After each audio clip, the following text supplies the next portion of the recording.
జీవనో బ్రహ్మణః ప్రథమకరాతే పంచాశతాతీతే ద్వితీయకరాతే ఎక్కడ ఉంటారో చెడు అక్కడే ఉంటుంది అని అంటారు కదా. శివుడి దగ్గరైనా కానివ్వండి, అగ్నిదేవుడి దగ్గరైనా, ఆంజనేయుడు, రాముడు, భీముడు ఇంత కార్యక్రమం చేస్తున్నప్పుడు రాముడు కింద దగ్గర ఉన్న భూత ప్రేతాలు మనల్ని చూసి తిందామని అనుకుంటూ ఉంటాయట. ఆలోచనలు ఇంకా ఏంటయ్యా అని అనుకుంటారు. అంటే మనం పూజ చేసినంతసేపు ఏదో ఒక ఆలోచన మన బుర్రలోకి వస్తూనే ఉంటది. మన పిల్లలు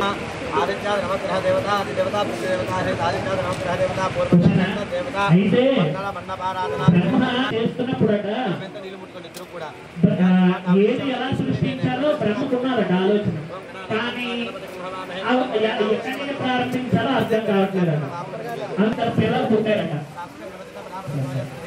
ఆ పిల్లలు ఆ ఇద్దరు ఋషులు అట జ్ఞానాన్ని ఎలా పుడతారో ఎలా చనిపోతారో అనేది ఆ ఋషులు నేర్చుకున్నారట. పేరు అడగని నచ్చిపోయినా తర్వాత నారాయణుడికి తపస్సు చేశారట. వాళ్ళు ఏం సృష్టించాలో బ్రహ్మ ఆదేశించారో అవన్నీ సృష్టిస్తున్నారట. ఈ లోపల రాక్షసుడు ఉద్భవించారు కదా. మరి విష్ణుమూర్తి దగ్గర నుండి బ్రాహ్మణులు రారట. అయ్యా నాకు 10 మంది సంతానం కావాలి అని అంటారట. రాక్షసులు పుడతారట.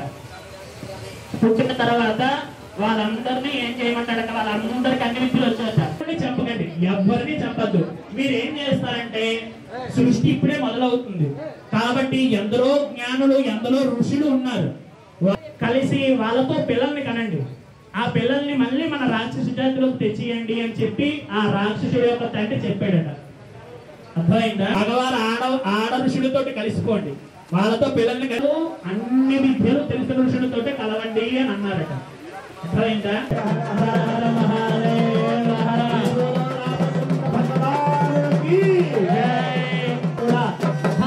అన్ని కూడా చేసుకుంటాం. అక్కడ జరుగుతున్న భావించి ఆ కట్టడి భారత చేస్తున్నారు. చూడండి అయ్యా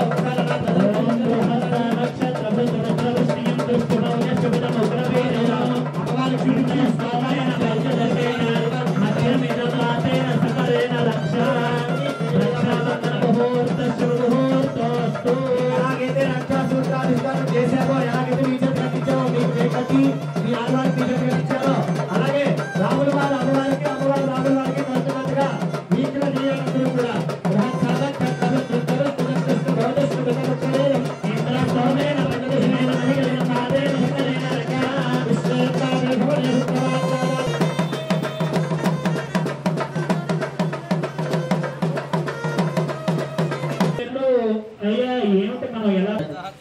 సరే అని చెప్పి జెనెటిక్ విభాగాన్ని అప్పుడే మన ఋషులు ఆలోచించి అయ్యా మగవారు ఆడవారు, ఆడవారికి ఎక్స్ క్రోమోజోమ్స్, మగవారికి వై క్రోమోజోమ్స్, ఆడవారికి ఎలా అయితే ఉంటాయో అవి కొంచెం మనకి తెలియనటువంటి భాగం కాబట్టి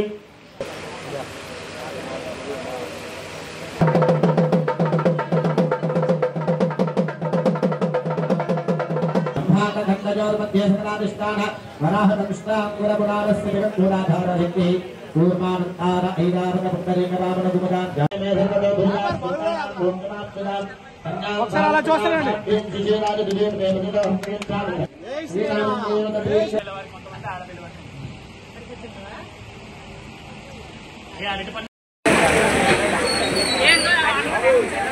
ఒక్కసారి అందరూ నమస్కారం చేసుకుని అలా బ్రహ్మముడు వేస్తున్నారు. అంటే మనం బ్రహ్మదేవ నాన్న భవిత వీణ శివప్రాణ మెజోమనాన శేనపుత్రాన్ అగస్వతి కరుణ అగస్సోమ పవిత్రమధ్యేతనేమన్నో బ్రహ్మజ జ్ఞానమృతమం పురస్తాత్ విషయంలో సురుత వేణావహ సముద్రియా పునాశ్విష్ఠా సతశ్రియ వసుత శివః బ్రహ్మ గ్రంథి ముహూర్తః శుభముహూర్తోస్తు.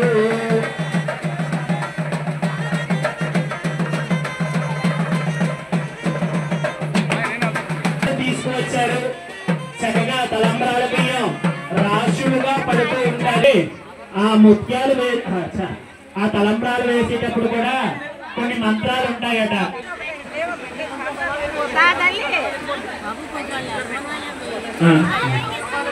అయ్యా పశుభూమి అంటే ఏమిటి? పశుపక్షాదులు ఆ ధాన్య రాశులు ఎలా అయితే మన నెత్తి మీద పడుతూ ఉంటాయో ఆ పశుపక్షాదులు చాలా సమృద్ధిగా పడుతూ ఉండాలని. ఏమండి అమ్మా?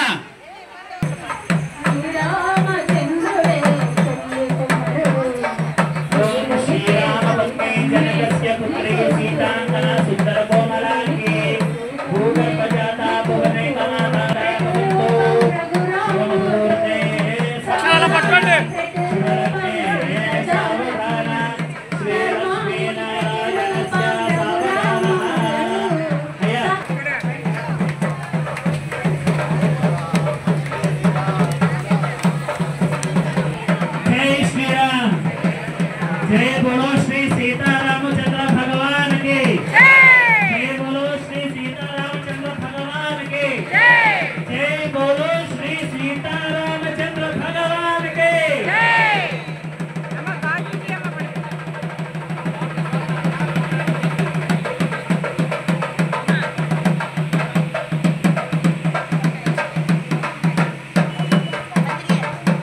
బాబా పక్కన ఇంటికి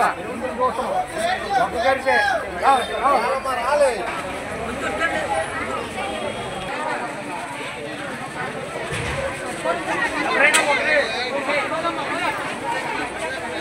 hi viewers, Vizag vision channel ని సబ్స్క్రైబ్ చేసుకోండి. మా ఛానల్ అందిస్తున్న జాతీయ అంతర్జాతీయ స్థాయి వార్తా విశేషాలు నోటిఫికేషన్స్ కోసం ఇక్కడ కనిపిస్తున్న బెల్ ఐకాన్ ని క్లిక్ చేయండి.